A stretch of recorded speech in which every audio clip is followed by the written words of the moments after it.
Hi, in this video we are going to see the algorithm implementation of collaborative filtering. So as we have seen in the previous video, the first thing that we do in collaborative filtering is we compute the neighborhood.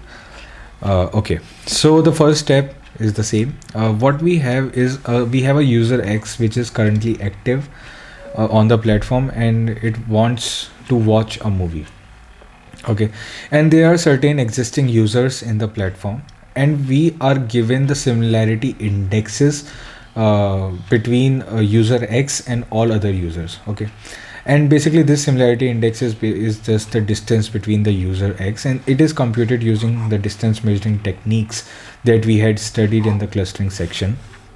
Okay, so doing this we get the similarity index similarity index of user X with different users. Now as we can see that the user X is having very varying similarity indexes with all the users, and it has maximum similarity with user 3, which is 0.9. Okay, now we had created a similarity matrix for the user X. Now our problem statement is the user X has watched 2 movies and given ratings. Some of her neighbors have also watched some movies and given their ratings.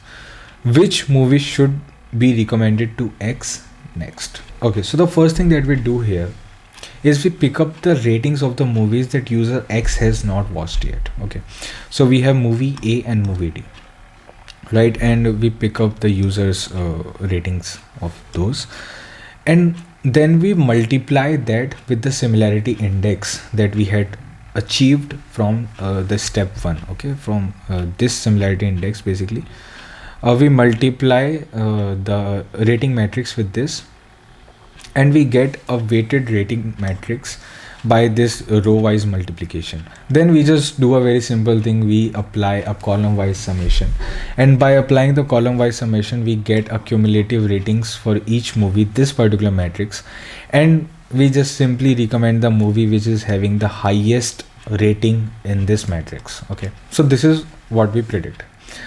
In this entire system we are actually not predicting what type of movies the user is going to want to watch.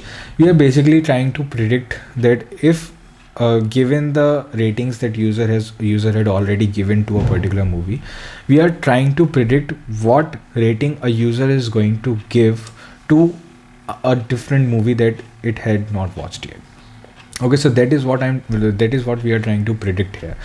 So and the ratings and whichever movie the user is likely to give more ratings is the movie that we should recommend. Okay, so this is what we predict. The ratings user X will give to the candidate movies. So we predict that user is going to give rating 8 to movie A and 5.5 to movie D, and hence we recommend the movie A to the user. This is how it's done. So this is all for the recommender systems. In the next video we are going to discuss a few points about recommender system from some of my assignments, and after that we'll start with the dimensionality reduction.